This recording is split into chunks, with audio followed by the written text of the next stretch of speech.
What's up YouTube, it's Tuck coming at you with another video, and in today's video we're going to break down everything you need to know to be as prepared as possible for ranked play. If you didn't know, ranked play releases tomorrow, Thursday, February 17th.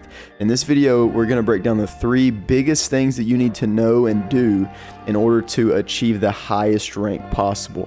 The first is classes, what guns to use, what attachments to use, what perks to use, just the bare basics of competitive Call of Duty and how it's different from public matches.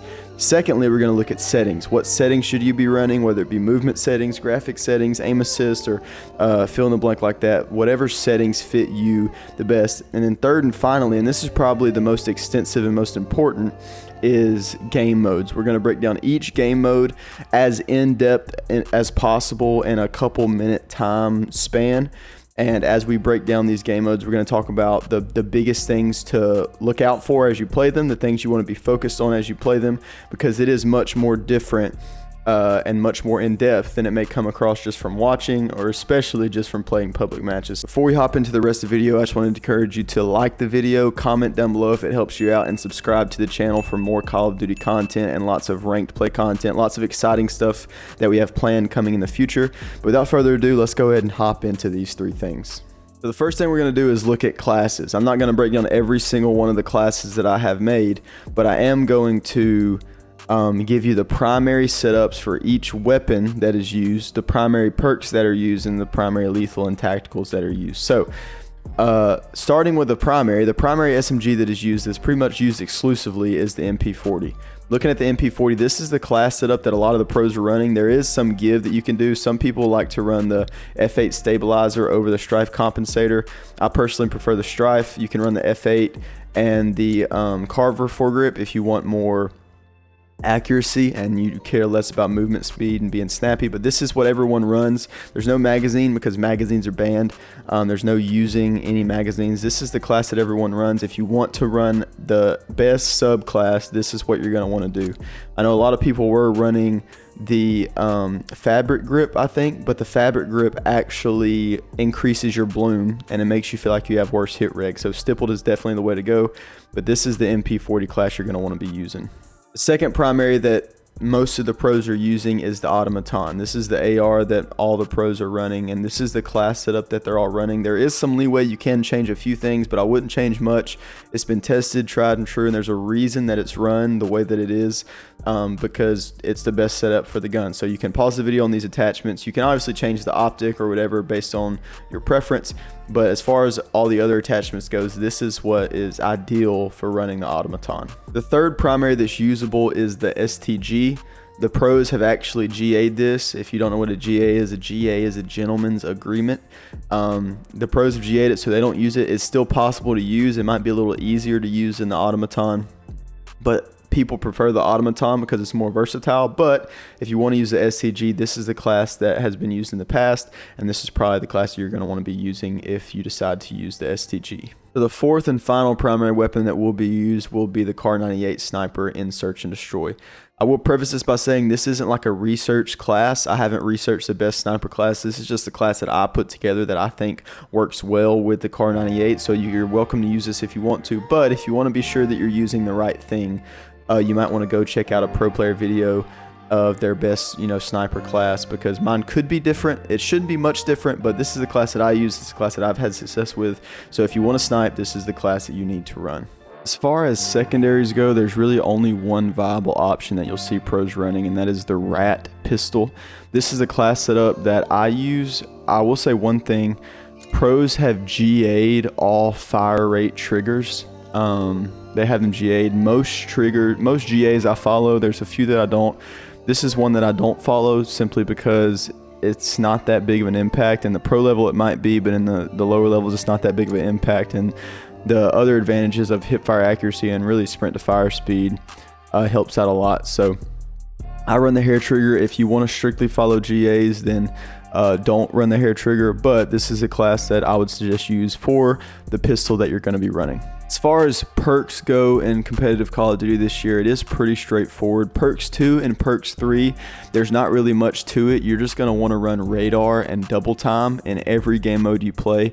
Some people like to run lightweight, but I'm pretty sure, I don't have an actual test, but I'm pretty sure double time is going to get you places quicker, much more consistently than lightweight will. So run double time and run radar. Please don't run engineer or intuition. I actually think intuition should be banned. I'm not sure why it's not, but it's definitely going to get banned if it isn't already. So run radar, run double time. As far as the first perk goes, though, there's going to be a little bit of variation here. In Search and Destroy, you're going to be running Ninja exclusively. It reduces your footsteps. You move silently. It makes it much harder for people to sound whore you. This is what you're going to be wanting to run pretty much exclusively in Search and Destroy. But as far as respawn goes, you have two other options. You have Survival Training and you have Fortified. Survival Training is basically Tac Mask. It reduces stun effects, and then Fortified is Flak Jacket. It reduces explosive effects.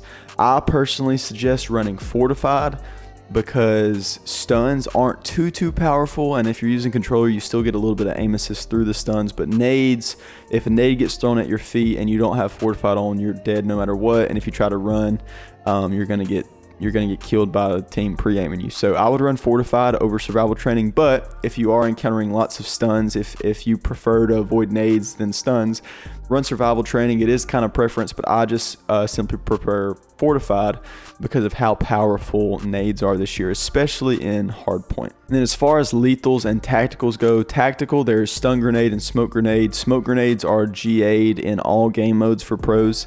I personally, again, don't agree with this GA, so I will continue to use smoke grenades, especially in Search and Destroy. I think they're tactical. I think they help you in the game. They help with strategy, and they're not this broken thing that can't be countered. So I'm going to continue to use it as long as I don't think it's this broken mechanic that can't be countered that somehow hasn't been banned. So I like smoke grenades, but most respawn game modes and most of the time you're going to be running stun grenades just because it's much more versatile, much more simple to use, and requires much less effort. And as far as lethals go, I actually didn't even know that there was a sticky bomb until I was looking at this right now. I'm assuming that won't get banned. You never know, but I don't see it being better than the frag grenade just because of how maps laid out. You can cook a frag to the perfect degree and throw it and land at somebody's feet or throw it to a great spot. So this is the ideal nade right now, unless sticky bombs are just ridiculously OP. But I would stick with frag grenades right now unless notified otherwise by somebody who's smarter than me. And as far as gammons go, some people use them, but they are GA'd, and this is a GA that I completely agree with. I'm not going to use gammon bombs because they're stupid, they're ridiculous, they're pointless, and they ruin the game, especially in a 4v4 setting when there's 8 of them being thrown around. So I don't use gammon. If you want to, I guess you can. They technically haven't been banned on CDL yet, but they have been banned on GB rule sets. So we'll see what happens with that. But I would use the Mark II frag grenade as far as lethals go and just stick with that. That wraps it up for our classes section. Moving on to the settings, I'm not going to walk through graphic settings or anything like that because most people don't play on PC, and there's a lot of videos out there that'll help you out with that in a lot of ways. What we are going to look at is controller settings. I have a video out on how to find the perfect sensitivity for you. It's not super long. I'll put it in the description below if you want to go check that out. I think it's a great video. I play on 6.6 with 0.6 ADS multiplier. A lot of people would look at that and go, that is a super low multiplier. You're basically playing on like a 4 sensitivity, a 3.8, which with a control freak and FOV probably makes it like a 4 sensitivity when you're aimed down sight, but that's just what I like. And I'm able to do that because I'm able to change the zoom in sensitivity as far as that goes. And then for the rest of this, it's pretty standard. I'm just going to scroll through so you can see. What I will say about dead zone is if you have problems with your character sprinting and stopping, you can't get a full sprint, turn your left stick max input dead zone down. If you have a controller that's not brand new, when you push your left stick all the way up, if it's set at 100, it might not register that the left stick is at max press speed.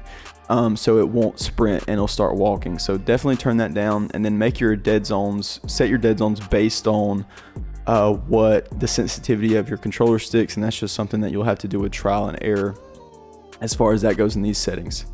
And then as far as gameplay goes, you obviously want to have aim assist on and ADS aim assist on. You can change the way that you which aim assist you use based on what you prefer. I would prefer default, or if you really like Cold War Black Ops, but I just prefer default.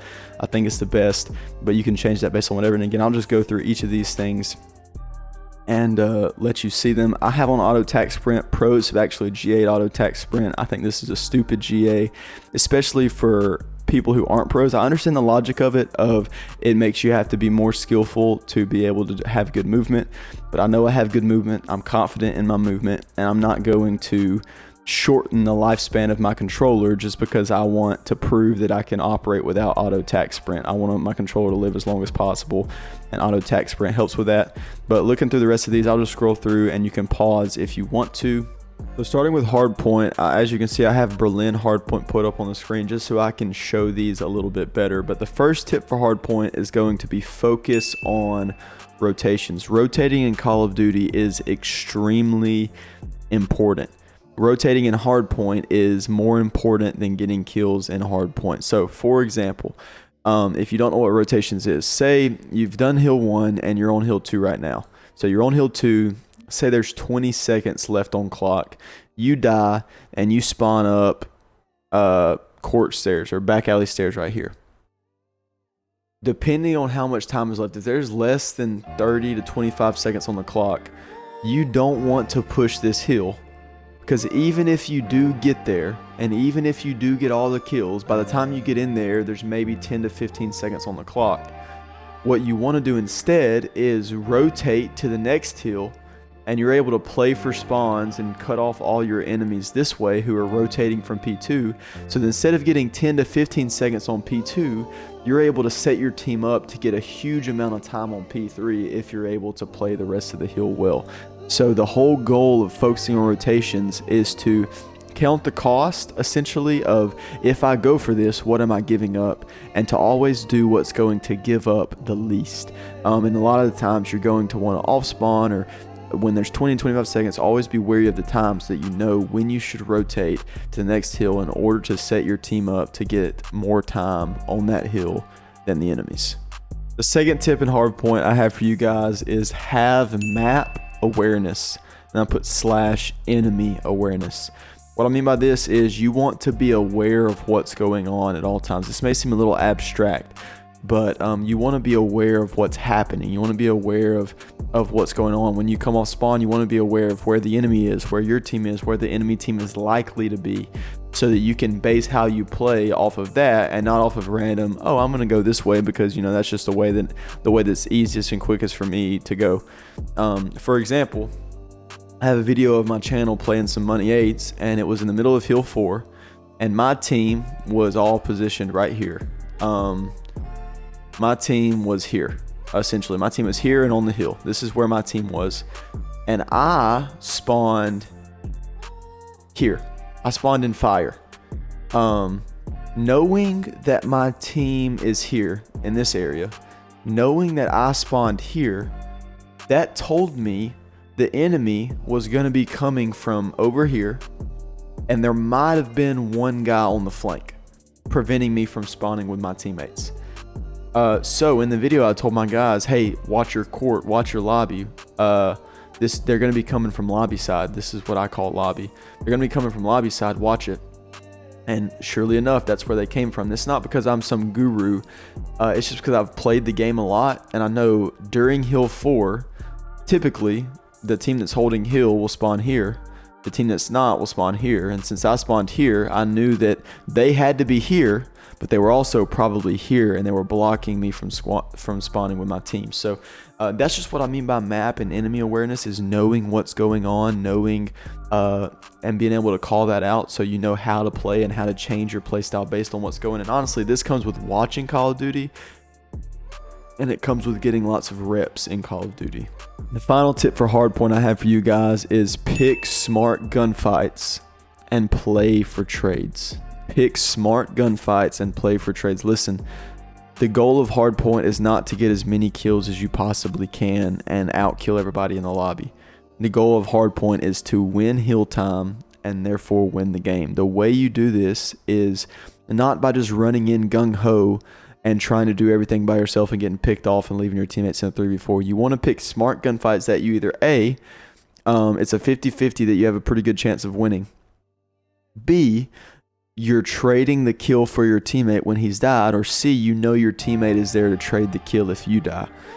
You want to be playing in such a way so that you're always able to have your kill traded, meaning that if you die, your teammate's there to pick up the slack from where you died and able to pick up the kill. And if the other team's playing well, you'll kill somebody, then they'll kill you, and then your team will kill them. And if it went perfectly, your team would have one person left with perfect trades. That typically never happens.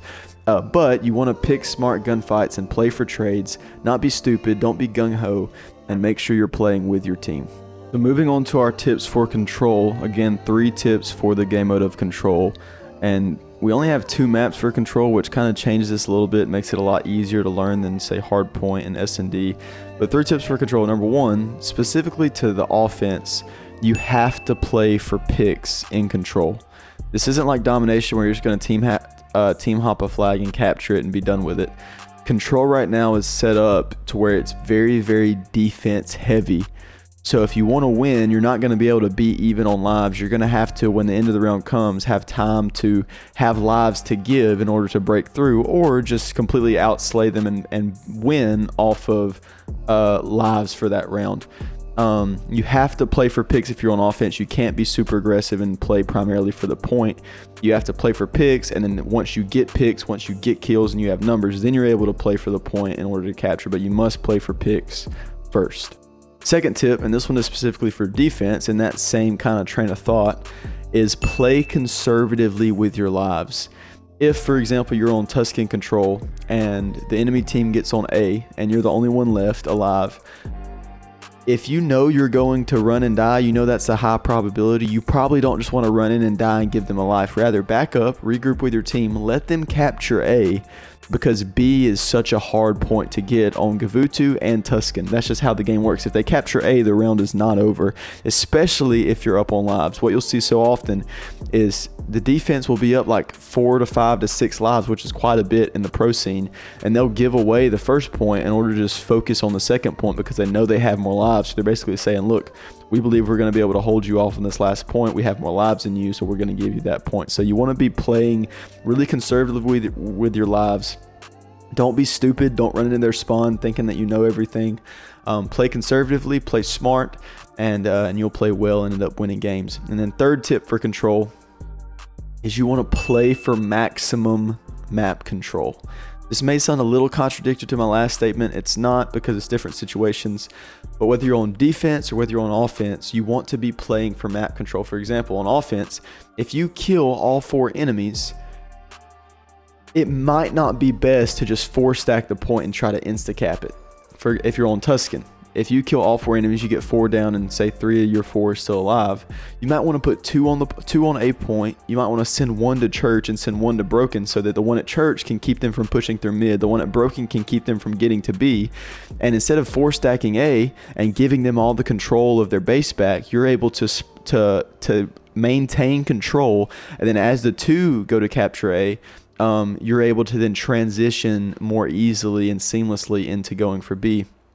And as far as defense goes, again, if you can get to a point where you're holding your opponents in their spawn or keeping them from getting to the points because of how you're set up and you have them really trapped in a way, that would be ideal for playing control. Again, it's not that simple. It's much easier said than done, but you want to be playing to have as much map control as possible, covering as much ground and as many lanes as possible while you're playing control. And the final game mode we're looking at is obviously Search and Destroy, which most of you are probably the most familiar with. So 3 tips I have for you in Search and Destroy is, number 1, play your life always. Always play your life. You never want to be going into a situation where you're just giving the other team first blood and setting your team up to be in a 3v4. Play your life at all times. Ideally, you want to be playing for picks, as in you kill somebody, and then don't try to go gung-ho, oh, I killed one, I'm going to go try and find the rest. Kill somebody, try to get away with your life so that it's a 4v3 situation and you're able to take on the round 4v3 and begin playing for trades. But you don't want to be just giving lives away, and typically you want to be playing for picks rather than trades initially. Obviously, a pick is much better than a trade, but what you don't want to be doing is just giving them a life with no trade. So play your life at all times. Don't be stupid. Be smart. Make it your goal to stay alive for as long as possible while trying to get smart and easy kills on the enemy. Number 2, search and destroy. You want to communicate plans with your team. This sounds simple, but it's a really big deal. On defense, you want to know who's going where. You want to know if you're going to stack one bomb site and then quick flank and rotate back through. You want to know if you're going to split, one go mid, how many go mid, who's going to smoke this, who's going to go where, who's going to watch this. You need to be communicating together so that you know what you're doing before the round, and then you know what's going on during the round. So you want to be communicating your plans and strategies with your team on defense and on offense. What bomb are we going to? Does anyone want to smoke this? Who wants to snipe the cross? How many of them are going to cross? You know, things like that. So you want to communicate your plans with your team. And the final tip for search and destroy is be unpredictable. If you are on Berlin S&D and one round you sit in the office and wait for the bomb plant and they start planting the bomb and you're able to get a pick, don't do that every single round after that. They're going to begin to expect it. You want to mix things up. That's not to say you can't do the same thing twice in a game. You definitely can.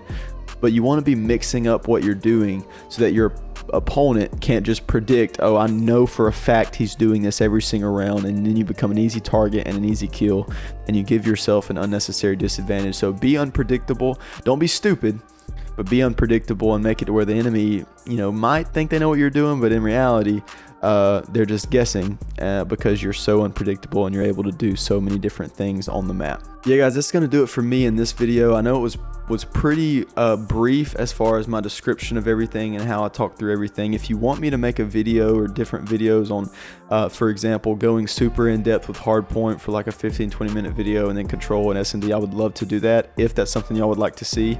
I'll definitely be posting a lot of ranked gameplay. I'm going to do road to master, road to challengers. I'm going to do some training with Tuck with one of my friends and maybe some viewers if they want me to train them so that they get better by watching VODs and giving tips and stuff like that.